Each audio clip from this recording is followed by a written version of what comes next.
Professor Birkmayer, about 100 years ago, coenzyme 1 was discovered as a substance in the human body. Now, 100 years later, there is this small but highly effective pill we can take that contains coenzyme 1, or NADH. How did you discover this therapeutic effect? I discovered it together with my father in 1978. NADH is biological hydrogen and highly unstable. When you leave it lying on the table overnight, it will be oxidized and degraded the next day. My father discovered the classic L-DOPA therapy against Parkinson's disease, a type of palsy many of us are sadly familiar with. Many of his patients came from abroad. Especially Americans tend to take way too much medicine up to the point where the medicine loses its effect. So he said to me, "Georgie boy, I paid for your studies of biochemistry. Go think of something." Now, as a biochemist, I knew that NADH is needed for L-DOPA to be produced in the brain. I got my hands on one of the largest laboratories in Vienna, where plenty of NADH was available in vials. I gave it to him, and when he used it on the first patient, the effect was phenomenal. We have developed a new therapeutic concept, the stimulation of the endogenous L-DOPA biosynthesis in the brain of Parkinsonian patients by NADH. The patient has difficulties in getting up from his seat and in walking. He moves forward in small, tripping steps. Initially, the patient was hardly able to walk, but an hour later, he walked and jumped and ran around. 1 hour after infusion of 25 milligrams of NADH, the patient's disability improved considerably. The mimic was more animated, the pushing and jumping ability was incomparably better to that before the NADH treatment.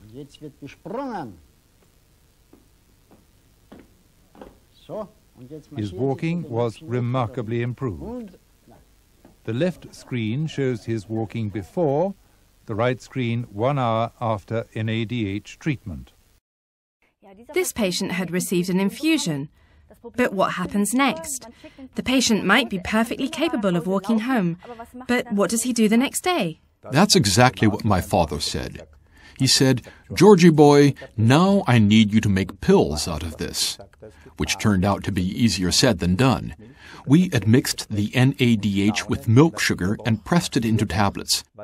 But after no more than 4 weeks, we were amazed to find that all the NADH had oxidized and turned ineffective. So, to make a long story short, it took us another 4.5 years of hard research to develop a stable, oral, and bioavailable form of NADH, which is now available in the form of NADH rapid energy pills. Someone wrote that NADH could make people happy. How do these pills make us happy? Dopamine is also referred to as the happy hormone. It is significantly reduced in people who suffer from Parkinson, depression, or chronic fatigue. We know that NADH stimulates L-DOPA and subsequently dopamine. In other words, NADH promotes production of the happy hormone. This is why many depressed patients report that the first thing they feel after taking it is a euphoric effect. When Arvid Carlsson was awarded the Nobel Prize in Medicine, he expressly mentioned your father. How come? The two of them used to work together for many years in the late 1950s. When Carlsson injected rabbits with a substance to lower their blood pressure, their ears would fold forward. When he administered them L-DOPA, the ears went up again. Only the ears, unfortunately. My father was a fast thinker, and he immediately thought, that should be helpful for my Parkinson patients. He acquired L-DOPA from Hoffmann La Roche and injected it into a woman who was lying in bed paralyzed. An hour later, she jumped out of bed and walked. When Carlsson was awarded the Nobel Prize in 2000, he pointed out in his speech that the defining discovery had been made by Professor Walter Birkmayer, my father. Your father was a neurologist and psychiatrist, and he had a couple of very famous patients. Quite a few celebrities have Parkinson, including Muhammad Ali and Mao. Mao Zedong's personal physician invited my father to China. My father accepted, But he didn't get to see Mao in person. He had to give the medicine to the personal physician, Dr. Li, who would then administer it to the patient. Dr. Li would later mention in his memoirs how a doctor from Vienna had delivered good medicine to the great party leader in 1947. After rendering the substance stable, which was an achievement in itself, you face the next challenge of placing the drug on the market, facing rigid provisions like a shelf life of at least 2 years. How many tests did you conduct? And how many scientific studies did you publish to prove that your NADH products are effective? It took us 4.5 years to measure the drug's stability. In addition, to meet the requirement of a 2-year shelf life, we had to test the drug for 2 years, obviously. Also, we did toxicology tests to find out how much of our medicine an individual will tolerate. We found that a person could take 50 rapid energy pills a day for 6 months without experiencing any side effects.